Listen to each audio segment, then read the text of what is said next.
Yo traders, what's good? So if you're new, then welcome to the channel, but if you subbed up, welcome back. I salute every single one of you and I appreciate you all. So today's Monday the 24th of November and this was my pre-London and London session. Pre-London was a loss, so straight up loss, and then the second pre-London trade was a monster, but guess what? Somehow I fucking ended up break even on this. So it's because I entered late there. I entered a little bit late. It pushed up. I just moved the break even instantly for some reason, which I never really do. And it just came up and stopped me, and I didn't even re-enter, so I don't know where my head was at there. But everyone in the Discord pretty much caught this, you know, like majority of people caught this and they won. So I don't know where my head was at. And then this trade was a break even, so we broke through. It came back down, it was tweaking, and I just ended up closing. It was a small tiny loss, so I'll just call it a break even. But let me just whip the EMA out and show you what I was seeing. So over there, if we go back and analyze this trade, okay, let's take a look at this trade. Why did I enter this trade? Well, look, we're bullish, we're respecting the EMA, we're respecting support. Then we come back, we might break the EMA, but we're still testing support, right? Now I see this. I switched to the 50 EMA because we've broken through it. So I'm going to see what the 50 looks like. So I switched to the 50. This is what I see. Now, why is this a good sign? Because one, we've just rejected and left this big ass wick, not only closing back above the 50 EMA, but rejecting this support area. And then all I want to see is price push through this line and I'm in. So I get in. Now you're thinking, that don't look like a losing trade. Well, it was because I was going for a 1 to 2. I was confident the price was going to push up and give me that 1 to 2 after doing a little bit of this, right? So I let it breathe, I let it do the thing.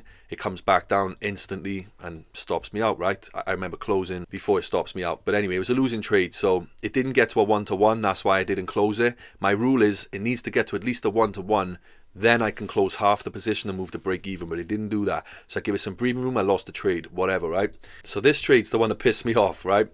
You can see we got this like little trend line, okay, tap there, tap there, tap there, cool. We're also at support, so I'm expecting it to just do some of this shit and then boom to the upside, which it did exactly that.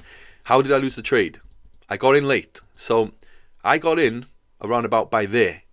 Now around about by there, pushes up a bit. I think to myself, I can move to break even because price got about this far up, right? Comes back down and stops me out, and I don't re-enter, so it stopped me out. This is how I would have entered there, and then it goes and does the thing. Fuck's sake. So that was frustrating, but that was a fat W for everyone in the Discord apart from me. And then we finally come back down. So I'm saying, okay, is this a break and a retest? We've broken through support. We've just rejected the EMA. I've got a breakout line there, okay? Sorry, when it starts making structure there.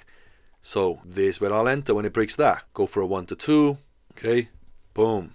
Another break even. All right, so it was a small loss for me because it got to a 1 to 1, so it came back down. Now, it started tweaking around this area. There it is. Yeah, there it is. So this is where I actually got out. There. This is where I got out. So it was a small loss for me because I thought, fuck this. I let it play out. We was in it, just watching it consolidate. I think it's going to boom. It's going to go up. It's going to take at least this high. It does this shit. Comes straight back down after reaching that high. So not the best pre-London and London session for me. I'll be honest. It just wasn't. So yeah, that's what it looks like anyway.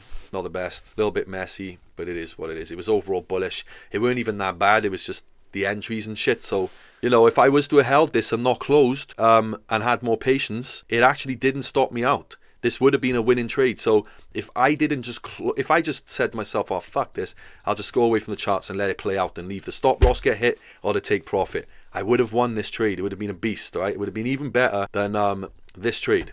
But I didn't because it was frustrating, and you've got to understand, when you're sitting on the chart watching these 1 minute candles for 32 minutes, just sitting there as a scalper for 32 minutes, watching it play, hoping that it pops to the way you want to go, it's draining and frustrating, man. So yeah, that's the reason that I didn't hold it. But what I should have done was just put a stop loss on, put a take profit and said, fuck it. It's either hitting a 1 to 3 or it's stopping me out.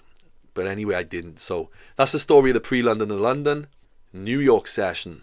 Okay. You can already see New York session was absolutely beautiful, flawless. So why was today such a good day? What was my thoughts on this trade?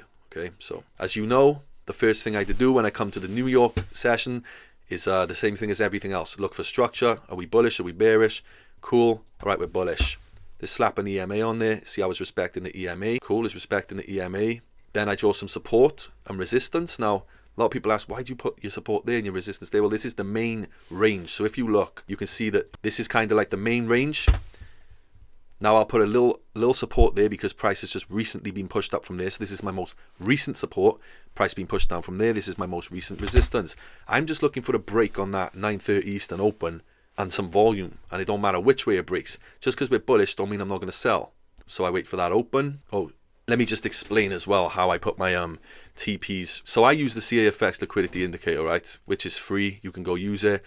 Don't know why it's taking so long to load. But basically what it does is this. It draws where like 4 hour liquidity is, 1 hour liquidity is, right? So I've set mine up like this, 1 hour and 4 hour. And I've got my width set to 6 on the 4 hour. So it shows me, you know, thicker lines. And then I got it set to 2 on the 1 hour. So it shows me skinnier lines. And I've changed the tint on them too. So these pink, lighter tint, skinny lines are 1 hour liquidity levels where, you know, price is going to want to sweep. And the thicker ones are 4 hour liquidity. So 4 hours always the one that I really hold for the most. Then I marked up these 1-to-1 areas. I set this to a 1-to-3, going for these major TPs. And yeah, just pull this up. All right, so anyway, long story short, sometimes the liquidity indicator is not going to show you any lines because it just doesn't. So it's like, okay, I got to figure out for myself. How do I do that? Well, I'm going to go to the left and I'm going to look where price has made some structure. So look, it pulled back, it came up, it dropped. So I'm going to put a line right there. Boom. Then I'm gonna go over. I'm gonna look and say, oh, that's a nice TP. A little bit far away though, right? So that's the long-term take profit. But where am I gonna put a take profit next? Then I'm gonna look and I'm gonna go, okay, nice round numbers, okay, 24,600. That'd be good too because not only is it kind of lined up with making it a 1-to-2, you know, 1.9, but just say a 1-to-2. It's a nice round psychological key level, right? And then if that's too much for your brain, all right, then just there's another way to do it. Let me show you one more way that I can mark up take profits, okay? And you'll see now exactly why this is a good way. So if you know about fair value gaps and imbalances, this is going to be the one you want to do. So let's get rid of these take profits and let me show you this. This is an imbalance. See the gap between the wicks. Gap between the wicks. Look, a wick and a wick. No gap closed. This is a fair value gap. Gaps between the wicks, okay? All of these are fair value gaps. So what you're going to want to do is obviously target the first one, right? The one that's most relevant to us. Now, let's just take a look. Let's just take a look. If I put my take profit there, that purple line, that would be fully closing the fair value gap if we hit that take profit, right? Let's see what price does. Okay, what did price do? What did price do? When price pushed, it fucking literally right to the wick, genuinely bang on that wick. It reached that wick and it retraced. It pulled back. Okay? And then it goes on to absolutely smash it. It's still smashed anyway. But look, I just want you to focus on the first candle. All right? The first 15-minute candle. Look at that shit. So we were trading on a 5-minute time frame. This is what happened. All right? So we instantly get this on the open. Fucking boom. And we don't hesitate. We don't wait for candle closes and shit. We just get in. So we caught that exactly there. Perfect. Now, I actually held it as well. I held it. I got more than that, I think, yeah? There we go. Look at that. Look at that. So it pushed up. It taps in. It drops. That's not a coincidence, right? That was just a straight up win today. There was no way I wouldn't win in that trade, right? So, anyway, fire. Exactly what I thought it was going to do. It did. It don't get much better than that. Last week was shit for the New York session. Today, London was shit and the New York session was great. Or actually, London wasn't shit. The fucking consolidation and the range on the 1 minute was shit. But then if you look at it on a bigger picture, it actually moved really nicely. So whatever, still an overall profitable day. Let me just quickly run you through the P&L. So this is my stats. So since starting the 10K account flip. If you didn't know I was doing a 10K account flip, now you do. So I started it last Friday. No, sorry, the Friday before last. So it's 8 trading days. 1, 2, 3, 4, 5, 6. Oh, 7. 7 trading days. There we go. So yeah, that's better than I thought, to be honest. So 7 trading days in total. So that's the day I started it, and this is the day I finished it. So since starting it and trading this account, I haven't had one day that I didn't end profitable. Yeah, there was ups, yeah, there was downs, you know what I mean? But 10K in profit, sick. Look at it as well. Current balance, £20,082. Total trades, 47. Sounds a lot, I know, but think about all the little scalps and the fucking... When I go in, I double tap, and so it all adds up, right? I didn't sit there and take 47 individual trades, all right? Just not in 8 days, all right? It didn't work that way. But I got a 59% win rate, so 60% win rate. Doesn't matter about the win rate. I've had a lower win rate than that and I've been up, okay? But this is how it looked. It was going kind of steady, ups, downs, you know, as you do get. And then boom, big ass drop. That was a bad day for me. But ever since then, it was just ups. So there's nothing more to say, really. There's the stats. There's what you need to see, all right? Done. So it took me 8 days to take 10k to 20k. I like flipping accounts. I'm not gonna lie, I like flipping accounts. So if you like to look at this journal, it's totally free. You can upgrade and you pro plan and all that shit if you want, but the free version is lit. So go get the free version. Links in the description. Also, I got some good shit coming for you, I promise. So I got some good educational videos coming. I'm going to be doing prop firm passes. So I'm going to show you how I pass a prop firm.